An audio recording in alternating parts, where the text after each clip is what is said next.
कट्टर बेईमान राजनेताओं की मोडस ऑपरेंडी क्या है, ये आज साफ हो गया है।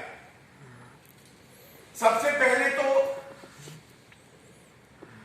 कुछ माह पहले ही खुद ही कहने लगो कि एक्यूज नंबर 1 की गिरफ्तारी होगी, इस नेता की भी गिरफ्तारी होगी। अगर जांच एजेंसियों से डर लगता है तो भ्रष्टाचार किया क्यों अरविंद केजरीवाल जी, मनीष सिसोदिया जी? और दूसरी बात, आप तो कहते थे कि सतेंद्र जैन कट्टर ईमानदार है।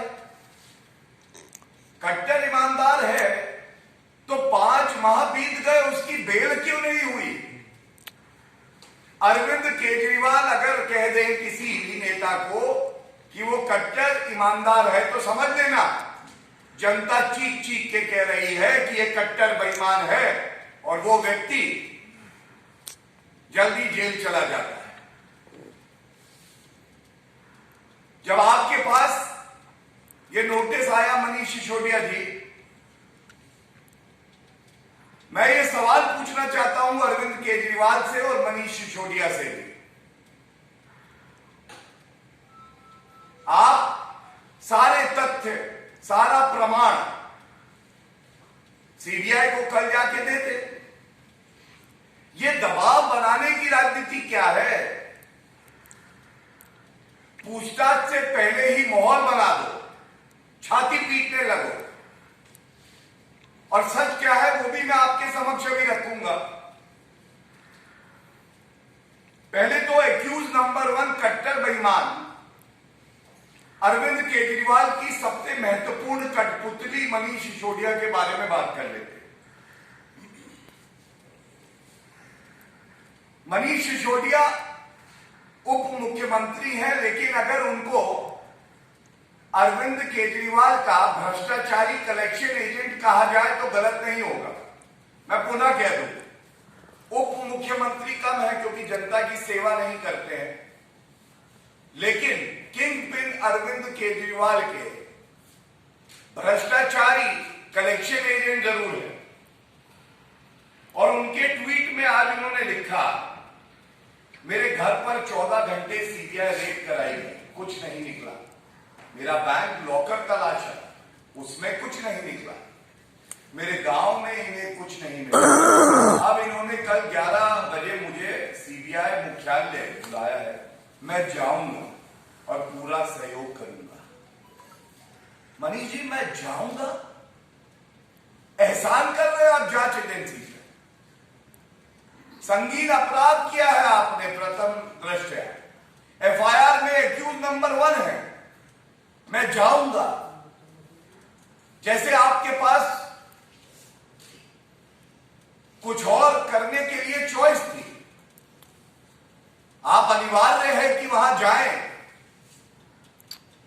और किसी पे एहसान नहीं कर रहे हैं। अंत में लिखते हैं सत्यमेव जयते। कट्टर बेईमान भ्रष्टाचारी भी अब सत्यमेव जयते लिखने लगे और जनता कह रही है सत्यमेव जयते नहीं, भ्रष्ट जेल जायते। भ्रष्ट जेल जायते। करोगे भ्रष्टाचार तो जेल ही जाओगे। ये जो नौटंकी है, छाती पीटना है, दबाव बनाना है, इसको बंद कर दो। अब अरविंद केजरीवाल जी भी आ गए। खुद की तुलना आजकल भगवान से करते हैं, ईश्वर से करते हैं, लेकिन आधुनिक युग का भ्रष्टाचारी कंस कोई है? कंस आप समझ गए ना? आधुनिक युग का भ्रष्टाचारी कंस कोई है तो वो अरविंद केजरीवाल ही हैं। इन्हीं के इशारे पे सारी कठपुतलियां इनकी तिजोरी भ्रष्टाचार के रुपए से भर रही है। और अरविंद केजरीवाल जी, आपको शर्म आनी चाहिए। आप अपने भ्रष्टाचारी मंत्रियों की तुलना वीर भगत सिंह जी से करते हैं। जिन्होंने देश के लिए अपनी जान दे दी, और आप लोगों ने भ्रष्टाचार कर करके जनता की जान में आफत की हुई है, और दोनों की तुलना करते हैं। और उसके बाद इनका भी एक ट्वीट आया है, विचित्र ट्वीट है, पता नहीं कौन आजकल कमीशन पे इनको सलाह देता है। जेल की सलाखें और फांसी का फंदा, भगत सिंह के बुलंद इरादों को डिगा नहीं पाए। अच्छा अच्छा, अरविंद केजरीवाल जी, ये तो भारत का कानून भ्रष्टाचार के लिए फांसी की सजा नहीं देता। अगर देता होता तो कितने फंदे होते देखिए आप। ये आबकारी नीति का भ्रष्टाचार पहला फंदा,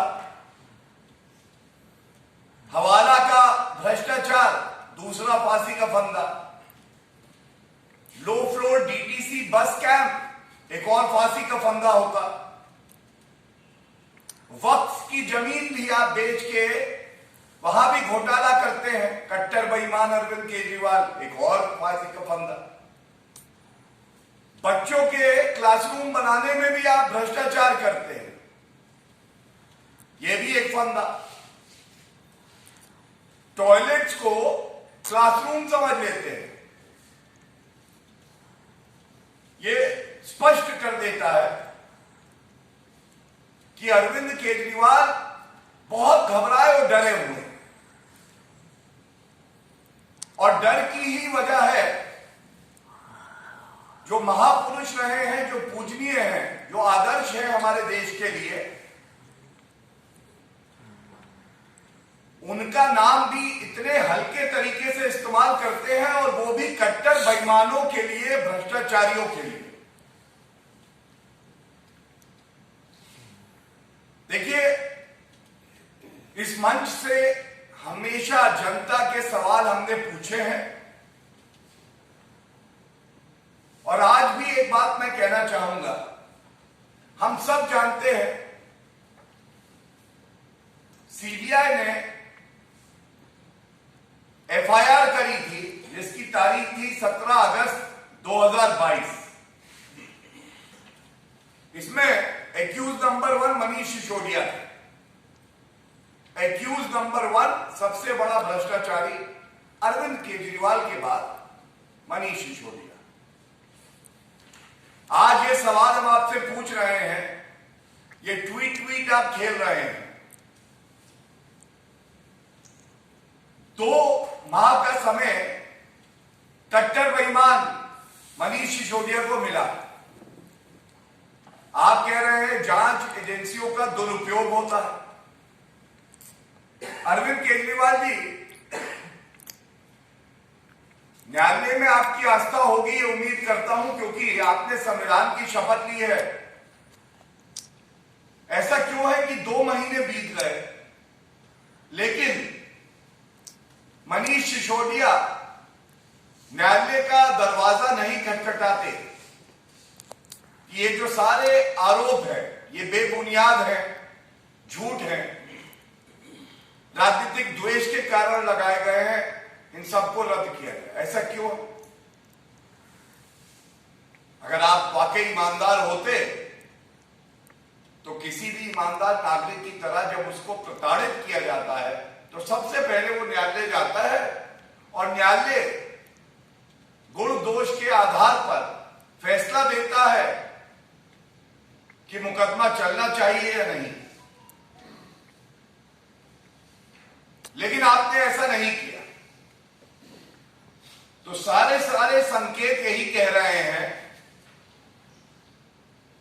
कि जब आबकारी नीति की बात होगी, जिसको आप कहते थे बड़ी अच्छी नीति है, और उसके बाद उसको वापस ले लिया, जिसमें हमने आपसे सवाल पूछा कि आपने अपने मित्रों के साथ जो भ्रष्टाचार किया, कमीशन को 2% से 12% करके और किक बैक लिया। Arvind Kejriwal prima facie took a kick back, and the people of Delhi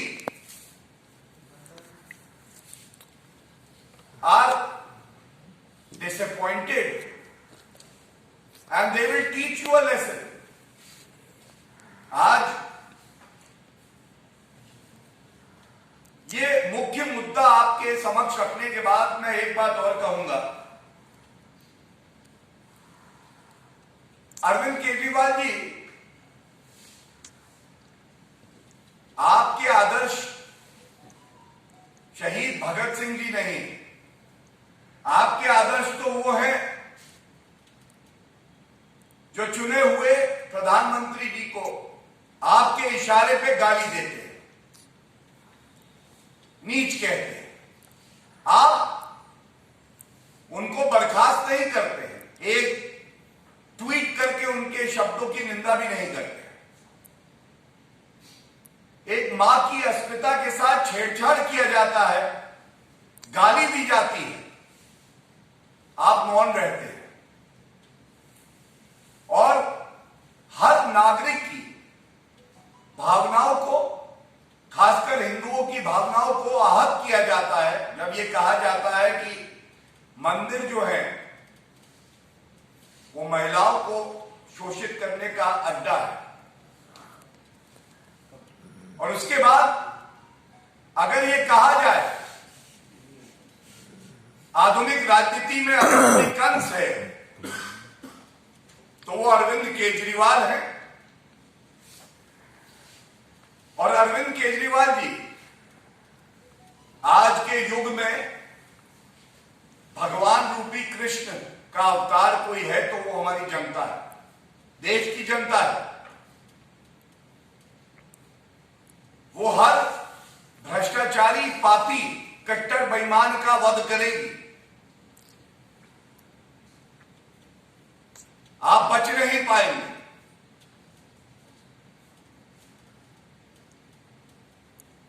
बस अंत इस बात से करूंगा,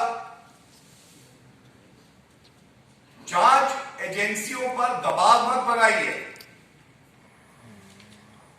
गलत बयानी मत करिए, खुद को सर्टिफिकेट देने की मशीन मत बनिए। इस देश में न्यायालय है, वो इंसाफ करते हैं। देश की जनता है, वो आपका भ्रष्टाचारी रूप देख रही है। और अंत करूंगा इनके लिए कह के, जैसे जैसे सीबीआई का फंदा कसे, जैसे जैसे सीबीआई का फंदा कसे, अरविंद केजरीवाल भ्रष्टाचारी की राजनीतिक जमीन धंसे। और इसीलिए आप तथ्यों पे ना बोलकर अनर्गल बातें करते हैं,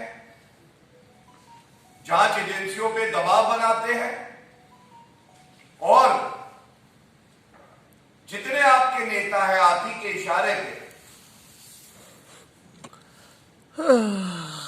देश के चुने हुए प्रधानमंत्री को भी गाली देते हैं, एक महिला को गाली देते हैं, हिंदू समाज को गाली देते हैं। धन्यवाद। कोई प्रश्न हो तो पूछ सकते हैं।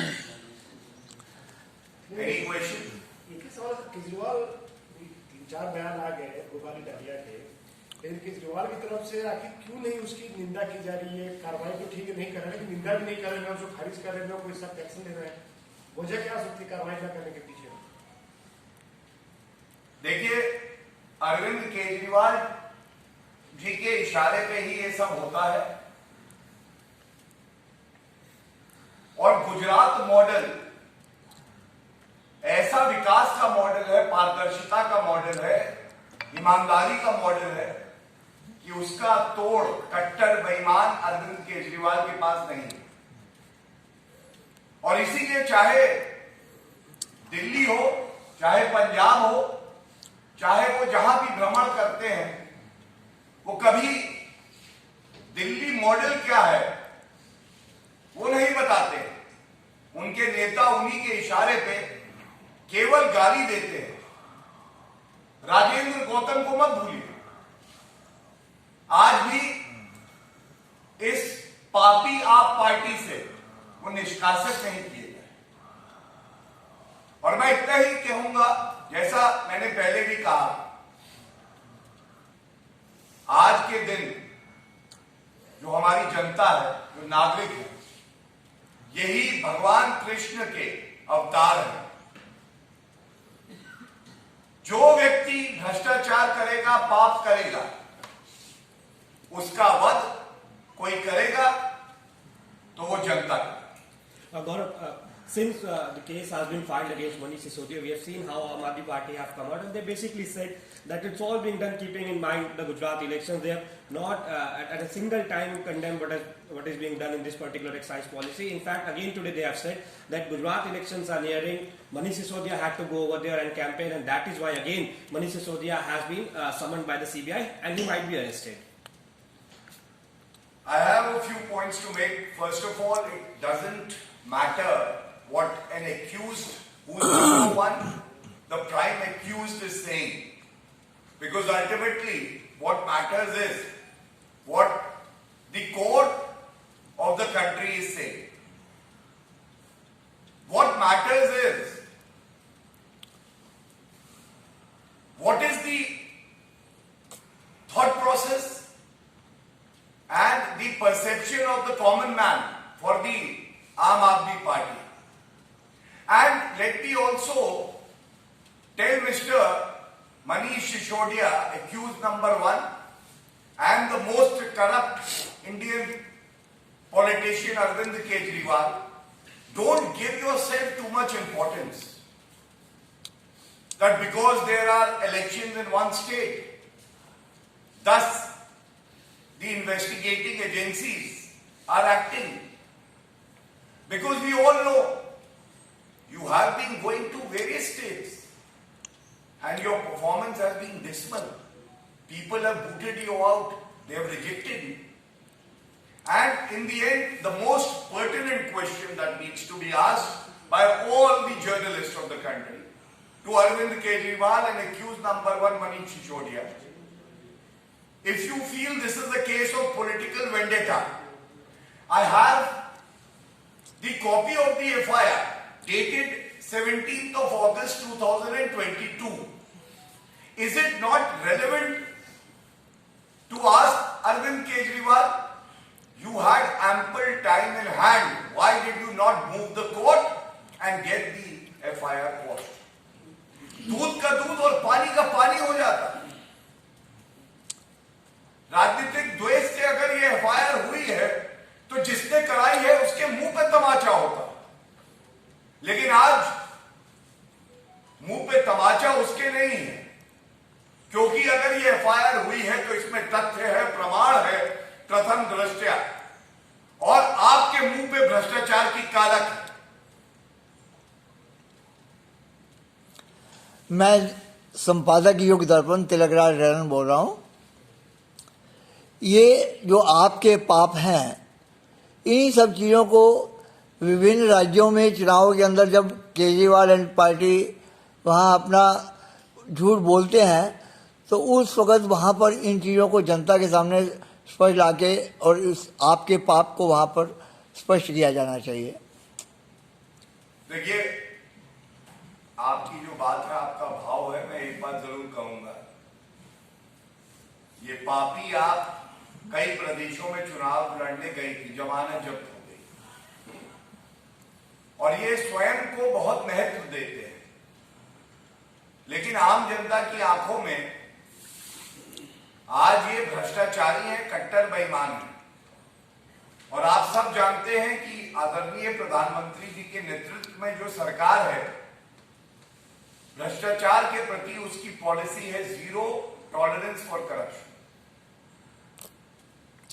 एक पापी को ऐसा लग सकता है कि वो कानून से ऊपर है, लेकिन कानून के सामने ये भ्रष्टाचारी बहुत छोटे हैं और कानून के तहत ही इनको सख्त सजा होगी, इस विश्वास से हम ये मुद्दा उठाते हैं। धन्यवाद। धन्यवाद। Thank you everyone.